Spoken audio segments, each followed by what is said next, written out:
फिर से आपका स्वागत है। प्यारे बच्चों, हमारी मेहनत को सब्सक्राइब करते रहिए क्योंकि हमारी मेहनत और आपका साथ हमेशा इस चैनल की जान होता है।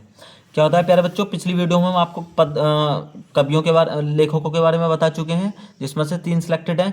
ऐसे ही टॉप पिछले 10 साल के गहन एनालिसिस के बाद हमने 3 कवियों को सिलेक्टेड किया है, जो 101% आप मॉडल कहीं भी देख सकते हैं, आपको इन तीनों में से जरूर सिलेक्टेड मिलेगा। तो आप प्यारे बच्चों, क्या है सुमित्रा, पहला कवि कौन से हमारे तुलसीदास, दूसरे कौन से सुमित्रानंदन पंत, तीसरी कौन सी महादेवी वर्मा। देखिए जन्म स्थान क्या है, 1532 ईस्वी, जन्म स्थान इनका राजापुर यूपी, मृत्यु 1623, रचना रामचरित्र मानस विना पत्रिका। अब क्यों, क्योंकि हमारी वीडियो क्यों ज़्यादा स्पेशलिटी है प्यारे बच्चों, हमने स्मार्ट स्ट्रेटजी पर फॉलो किया है। देखिए मुख्य चीज़ें ये होती हैं जीवन परिचय में, और इनके भी स्पेशल फैक्ट जो बचे जाते हैं हमने इसमें कवर किए हैं, लेकिन उसके साथ साथ हम आपको 2-4 पॉइंट और बताने जा रहे हैं। देखिए आपको पता है इनका जन्म स्थान, मृत्यु, और इनकी रचना है रामचरित्र मानस और विनय पत्रिका। तुलसीदास बचपन में इनको राम भोला कहते थे। क्यों कहते थे, इसके बाद आपको क्या लिखनी है, 8 से 10 रचनाएं, 8 से 10 लाइन लिखनी है, जो आपके 5 नंबर पक्के होंगे। तो बचपन में इनको राम भोला कहते थे। क्यों कहते थे, तो क्योंकि 5 साल तक बोले नहीं थे, और उसके बाद जब वे डायरेक्ट भी बोले थे तो इनके मुँह से राम निकला था। तो ऐसा हुआ था, इनकी पत्नी ने डांट दिया था, जिससे बैरागी होकर ये राम भक्त बन गए थे। आप देखिए इनके बारे में थोड़ी सी डिटेल स्टडी और करते हैं प्यारे बच्चों। गए थे, इनके पिता का नाम आत्माराम दुबे तथा माता का नाम खुलसी था। इसके साथ साथ इनका सब टोटल पालन पोषण, जो जीवन की मुख्य सभी चीज़ें निभाई हैं, वो संत बाबा नरहरिदास ने निभाई हैं। इनको ही इन्होंने ज्ञान दिया, भक्ति, शिक्षा, वैराग्य, वेदांग, दर्शन सभी का। इनका जल्दी ही विवाह हो गया था। इनकी पत्नी से इनका अत्यधिक प्रेम था, जिसने इन्हें डांट दिया, जिससे बैरागी हो गए और बाद में जाकर राम भक्त बन गए। महान साहित्य रामचरितमानस इन्हीं के द्वारा लिखा हुआ है। आप इस दोहे को याद कर लीजिए, कुछ मत याद कीजिए आप, दोहे एक मैंने पहले बताया था, एक इसको याद कर लीजिए। संवत 1680, 80 गंग के तीर, सावन शुक्ला सप्तमी, तुलसी तजियो शरीर। तो 1680 अकॉर्डिंग इस दोहा के प्रचलित है। आपको 2 रचना याद रखनी है, एक तो रामचरितमानस सबसे इंपॉर्टेंट, और श्री कृष्ण गीतावली या दोहावली, इस तरीके से जो आपको आसानी से याद हो जाए। प्यारे बच्चों, हमारे दूसरे जो इम्पोर्टेंट कवि हैं वो हैं पंत, सुमित्रानंदन पंत। इनका जन्म बहुत अच्छी तरीके से आपको याद रखना है, 1900, कोसानी उत्तराखंड में है। मृत्यु कहाँ हुई थी, 1977। चिदम्बरा पल्लव गुंजन, आपको बहुत इंपॉर्टेंट, चिदम्बरा इनकी सबसे प्रमुख रचना मानी जाती है। इनके कुछ पॉइंट है प्यारे बच्चों। प्रकृति का सुकुमार कहा जाता है, क्यों, क्योंकि प्रकृति में पले थे, हर रचना प्रकृति के ऊपर लिखी है।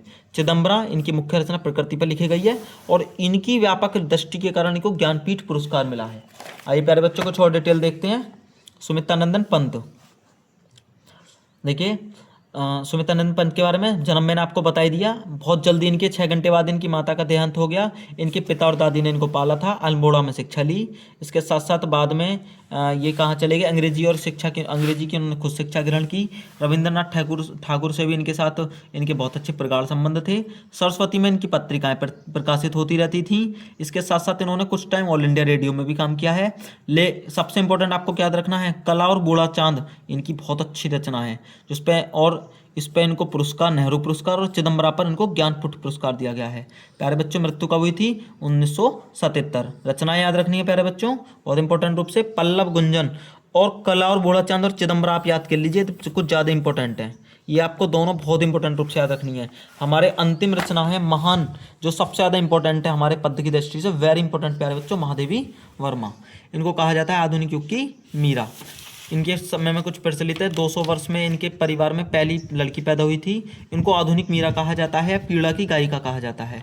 यामा इनकी सबसे इंपॉर्टेंट रचना है, जो अत्यंत हृदय को पसी देती है, दुख वो स्पर्शी होती है। यामा के लिए ज्ञानपीठ पुरस्कार मिला, और ये प्रयाग महिला विद्यापीठ की प्रधानाचार्य रहीं। प्यारे बच्चों, हम इनके बारे में कुछ थोड़ा और डिटेल अध्ययन करते हैं, जिनका मैंने शॉर्ट रिवीजन आपको यहाँ भी दे दिया है, आप देख सकते हैं।